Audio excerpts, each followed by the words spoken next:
नमस्कार मित्रों, हमारी सीरीज चल रही है एपिसोड नंबर 15 की, जिसमें हम बात कर रहे हैं भृगु संहिता की। भृगु संहिता के अंतर्गत आज हम बात करने जा रहे हैं मेष लग्न के षष्ठम भाव में चंद्रमा स्थित हो तो उसके क्या फलादेश होंगे। प्रथम भाव में 1 नंबर का मतलब होता है मेष लग्न। मेष लग्न में चंद्रमा चतुर्थ भाव का स्वामी होता है। चतुर्थ भाव का यह स्वामी भी होता है और चतुर्थ भाव का यह कारक भी होता है।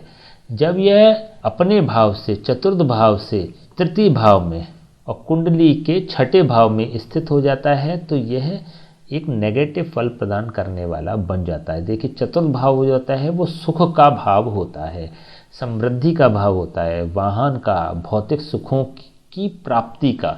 भौतिक सुख प्राप्त होंगे या नहीं होंगे, अवेलेबल होंगे कि नहीं होंगे, ये तो चतुर्थ भाव दिखाएगा। और उसको आप यूटिलाइज कर पाएंगे नहीं, उसको भोग पाएंगे कि नहीं, उसको साधन बना पाएंगे कि नहीं, यह 12th हाउस दर्शाता है। तो यहाँ पे चतुर्थ भाव का स्वामी, अवेलेबिलिटी का कारक, जो भौतिक संसाधनों की उपलब्धता का कारक भाव का स्वामी जब छठे रोग स्थान में बैठ जाता है तो यह संघर्ष कराता है भौतिक संसाधनों की प्राप्ति में। वाहन से संबंधित, मकान से संबंधित, mixer grinder, fridge, TV, AC, जो भी भौतिक संसाधन है उसकी प्राप्ति का जो भाव है वो चतुर्थ भाव है। और चतुर्थ भाव का स्वामी यहाँ पर रोग स्थान में बैठ रहा है, शत्रु स्थान में बैठ रहा है, ऋण स्थान में बैठ रहा है। या तो जो भी होगा ना वो ईएमआई से आएगा या लोन से आएगा। लोन की बहुत ज़्यादा इम्पॉर्टेंस होगी भौतिक संसाधनों की अवेलेबिलिटी में, अथवा होगा ही नहीं, प्राप्त ही नहीं हो पाएगा। तो यहाँ पर चंद्रमा चतुर्थ भाव का स्वामी और चतुर्थ भाव का कारक होकर जब छठे भाव में बैठता है तो भौतिक संसाधनों की उपलब्धता को नहीं दर्शाता।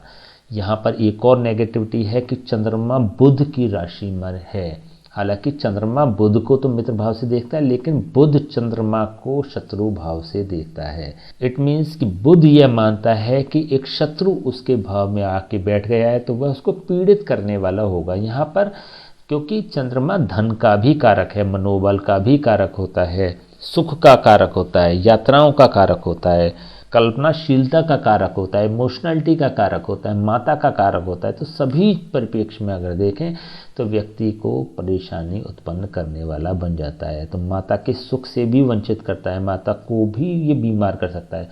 माता को बीमार कर देना भी ये चंद्रमा का काम है।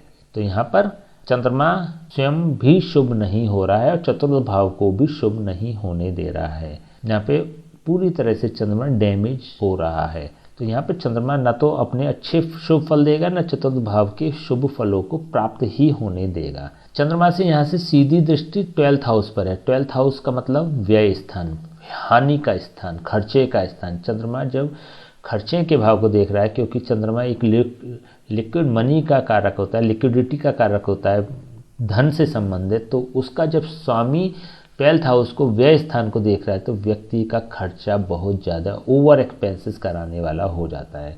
जैसे अभी हमने बताया कि ईएमआई पर लेना या फिर लोन्स पे सभी आइटम की उपलब्धता होना। तो इट मीन्स कि कोई आइटम अगर 100 रुपये का तो उसके लिए आप 110, 120 रुपये या 150 रुपये पे कर रहे हैं।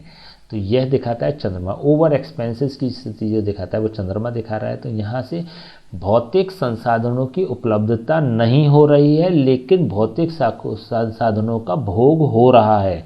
तो ऐसी स्थिति में ऐसा भी होता है कि आप रेंट का उपयोग करें, रेंट की चीज़ों का उपयोग करें। जैसे कि बढ़िया मकान तो नहीं है, लेकिन आप जब उसको भोग करना होता है तो ये यहाँ से यहाँ पर उपलब्ध नहीं हो रहा है, लेकिन यहाँ से यहाँ पर, इट मीन्स कि किसी होटल में आप 2-3 दिन का स्टे करते हैं, वहाँ पर खर्च करते हैं, उसको एज इट इज छोड़कर चले जाते हैं अपने इन्वेस्टमेंट को।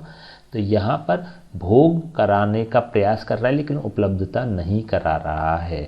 इसी तरह से जैसे आपने वाहन तो लिया, वाहन यूज़ भी किया, लेकिन एंड मोमेंट पे क्या हुआ कि उस वाहन को आपने बहुत ज़्यादा ईएमआई पे करने के बाद वो कंपनी उठा के ले गई।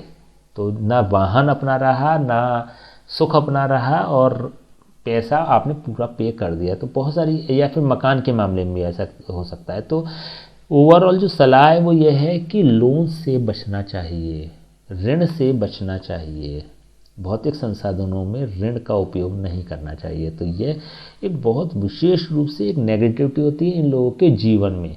यहाँ पर धन के लिए संघर्ष करते देखे गए हैं। धन प्राप्ति से अधिक खर्चा होना, मतलब मेष लग्न में यदि चंद्रमा छठे भाव में होता है तो विशेष रूप से यह व्यक्ति के अंदर तक तोड़ देने वाला होता है। धन के मामले में तो व्यक्ति बहुत ज़्यादा संघर्ष करते हुए देखे गए हैं। तो इसमें सबसे बड़ी आवश्यकता यह है कि चंद्रमा का तत्काल उपाय किया जाना चाहिए। तत्काल और बहुत एक अच्छा और बहुत प्रभावशाली उपाय यह है कि चंद्रमा का यंत्र गले में धारण करें तत्काल। आप जब गले में चंद्रमा का रत्न धारण कर लेंगे तो ऋण भाव से इसके कनेक्शन बिल्कुल ख़त्म होगा, भोग भाव से भी ख़त्म होगा और अवेलेबिलिटी के भाव से ये कनेक्ट करेगा, क्योंकि यहाँ पर ये केंद्र में स्थित हो जाएगा। लग्न से चतुर्थ भाव केंद्र में होता है। तो सबसे पहले यहाँ से चंद्रमा को मूव करा के लग्न में ले आना चाहिए। इट मीन्स कि गले में चंद्रमा का यंत्र धारण करें, पहला उपाय।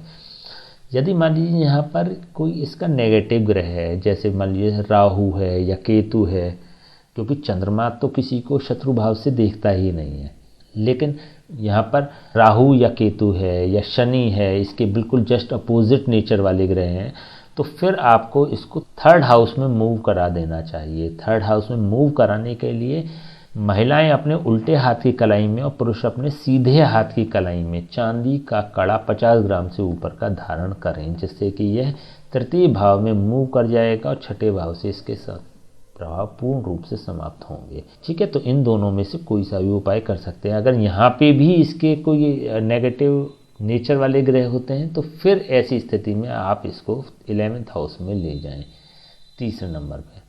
तो यहाँ पर महिलाएं अपने सीधे हाथ की कलाई में और पुरुष अपने बाएं हाथ की कलाई में चांदी का कड़ा धारण कर ले, जिससे कि यह 11th हाउस में मूव करेगा। तो फर्स्ट नंबर पे ये लग्न में प्रयास करें इसको मूव कराने का, और सेकंड नंबर पर तृतीय भाव में प्रयास करें मूव कराने का, और तीसरे नंबर पर आप 11th हाउस में प्रयास करें।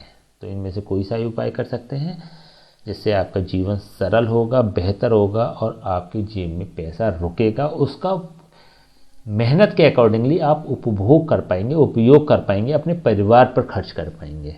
ठीक है ना, तो बैंक को पे नहीं करेंगे, बैंक को चुकाने की ज़रूरत नहीं है।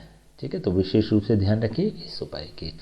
ठीक है, तो आज हमने बात करी मेष लग्न के षष्ठम भाव में यदि चंद्रमा स्थित हो तो उसके क्या फलादेश होंगे। नेक्स्ट वीडियो हम बात करेंगे मेष लग्न के सप्तम भाव में चंद्रमा यदि स्थित हो तो उसके क्या फलादेश होंगे। तब तक के लिए हमें आज्ञा दीजिए। नमस्कार।